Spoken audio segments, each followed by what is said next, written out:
வணக்கம், நான் ஜெபி லோகேஷ் பேசுகிறேன். தமிழ் படங்கள் மட்டும் இல்லாமல் வேறு மொழி படங்கள்லையும் சரி, சீரீஸ்லையும் சரி, பெஸ்ட் சீன்ஸ் எல்லாம் நான் பார்த்துருக்கிறேன். அந்த மாதிரி சீன்ஸை உங்ககிட்டயும் பகிர்ந்துக்கணும்னு நினைக்கிறேன். அதுக்கான ஒரு பகுதி தான் இந்த வீடியோ. இந்த வீடியோவில் யங் ஷெல்டன் அப்படின்ற ஒரு சீரீஸ், இது அமேசான் மற்றும் நெட்ஃப்ளிக்ஸில் போய்கிட்டு இருக்கு, நீங்கள் பார்க்கலாம். இந்த சீரீஸுக்கு ஏன் யங் ஷெல்டன் வச்சாங்கன்னா, ஏற்கனவே த பிக் பேங் தியரின்ற ஒரு சீரீஸில் ஷெல்டன் கூப்பர்னு ஒரு கேரக்டர் இருக்கு. அந்த கேரக்டருடைய சிறு வயது வாழ்க்கை பயணம் தான் இந்த யங் ஷெல்டன். இப்போ ஷெல்டனை பத்தி சொல்லணும்னா, அவன் ஒரு சாதாரண ஆள் கிடையாது, ஒரு மினி சின்ன வயசு சயின்டிஸ்ட். அதாவது ஒரு 20-30 வயசுல வரக்கூடிய ஒரு அறிவாற்றல் அவனுக்கு சின்ன வயசுல இருக்கிறது தான் இங்க பிரச்சனையே.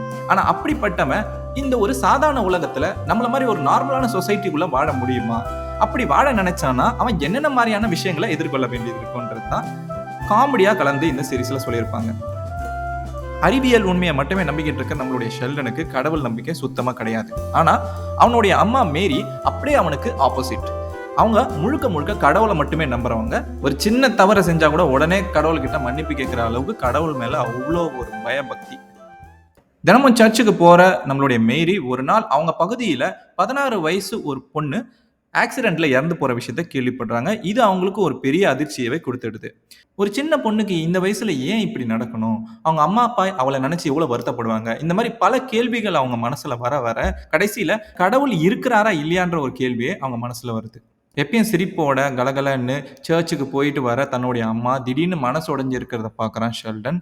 அவங்க ஏன் அப்படி இருக்கிறாங்கன்றது அவனுக்கு புரியல. இந்த மாதிரி சூழ்நிலையில தான் நான் சொன்ன அந்த காட்சி வருது. ஒரு நாள் மன அமைதிக்காக அவங்க அம்மா வீட்டு பின்புறம் இருக்கிற ஒரு சேரில் உட்காந்துருக்குறாங்க. அவங்க சோகமாக இருக்கிறத பார்த்துட்டு அங்கே வர ஷெல்டன், அம்மா என் மேலே ஏதாச்சும் கோவமா, நான் ஏதாச்சும் தப்பு பண்ணிட்டேனா அப்படின்னு கேட்குறான். அதுக்கு இல்லைன்னு சொல்கிற மாரி அவனை பக்கத்தில் உட்கார வச்சு பேசுகிறாங்க. தன்னுடைய சோகத்துக்கான காரணம் என்ன அப்படின்னு அவனுக்கு புரிய வைக்க முயற்சி பண்ணுறாங்க. ஒரு விஷயம் உண்மையா இல்லையான்னு தெரியாமலே அது மேலே ஆழ்ந்த நம்பிக்கை வைக்கிறது தான் கடவுள் நம்பிக்கை அப்படின்னு சொல்கிறாங்க. ஆனால் இப்போ எனக்கு அந்த கடவுள் நம்பிக்கை மேலே தான் பெரும் குழப்பமே வந்திருக்கு அப்படின்னு சொல்கிறாங்க. இந்த குழப்பம் என் மனசை விட்டு போனால் மட்டும்தான் என்னால் எப்பவும் போல் இருக்க முடியும் அப்படின்னு ஷெல்டன் கிட்ட சொல்கிறாங்க. ஒன்றும் புரியாத ஷெல்டன் இந்த குழப்பத்தை தீர்க்க நான் வேணால் உதவி செய்யட்டுமான்னு கேட்குறான். அதுக்கேற்ற மாதிரி ஒரு உதாரணத்தையும் அவங்க கிட்ட சொல்கிறான். நம்ம பூமியே ஒரு புவியீர்ப்பு விசையின் அடிப்படையில் தான் இயங்குது. இந்த புவியீர்ப்பு விசை மட்டும் கொஞ்சம் அதிகமாக இருந்துச்சுன்னா அப்படியே எல்லாத்தையும் இழுத்துக்கிட்டு பூமியே ஒரு சிறிய பந்து மாதிரி ஆயிடும் அப்படின்னு சொல்கிறான்.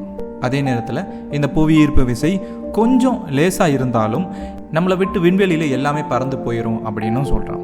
எந்த நட்சத்திரமும் இருக்காது, கோள்களும் இருக்காது. இதை கேட்குற மேரி, இது மூலமாக நீ என்ன சொல்ல வர ஷெல்டன் அப்படின்னு கேட்குறாங்க.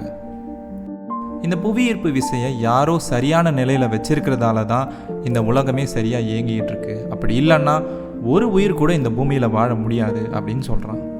இதை கேட்குற மேரி, உனக்கு தான் கடவுள் நம்பிக்கையே இல்லையே ஷெல்டன், என்னையே நம்ப சொல்கிற அப்படின்னு கேட்குறாங்க. நான் உங்களை கடவுளை நம்ப சொல்லலை, ஆனால் இருக்கிற அறிவியல் கோட்பாடுகள்லாம் வச்சு பார்க்கும்போது இது எல்லாத்துக்கும் பின்னாடி யாரோ ஒருத்தர் இருக்கிறாருன்னு தான் நான் சொல்கிறேன் அப்படின்றான். நீ என்னை சமாதானப்படுத்துறது எனக்கு புரியுது, ஆனால் என் பிரச்சனை அறிவு சம்மந்தப்பட்டதில்லை, மனசு சம்மந்தப்பட்டது அப்படின்னு மேரி சொல்கிறாங்க. இதை கேட்ட ஷெல்டன், இந்த உலகத்திலேயே 10 லட்சம் மக்கள் இருக்கிறாங்க, ஆனால் நீங்கள் மட்டும்தான் எனக்கு சரியான அம்மாவாக அமைஞ்சிருக்கீங்க.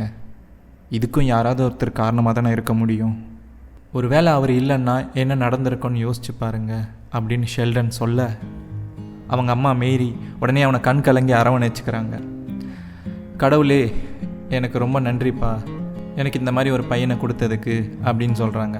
பார்த்தீங்களா, நான் உங்களை சரி பண்ணிட்டேன் அப்படின்னு யங் ஷெல்டன் சொல்ல உடனே சிரிக்கிறாங்க அவங்க. அந்த சீன் அதோட இனிமையாக முடிஞ்சிடும்.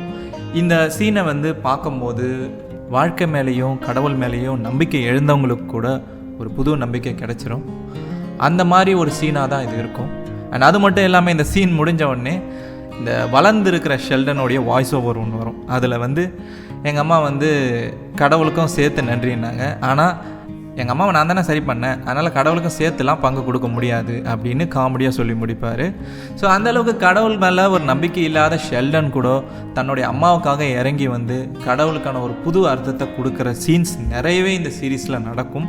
ஸோ இந்த சீரீஸ் நிறைய விஷயங்களில் வாழ்க்கைக்கான தத்துவங்களை கொடுத்துருக்கு. அது உங்களையே தெரியாமல் ஒரு இடத்துல சேரும். அதனால தான் இந்த சீரீஸ் இப்போ வெற்றி நடை போட்டுக்கிட்டு இருக்கு.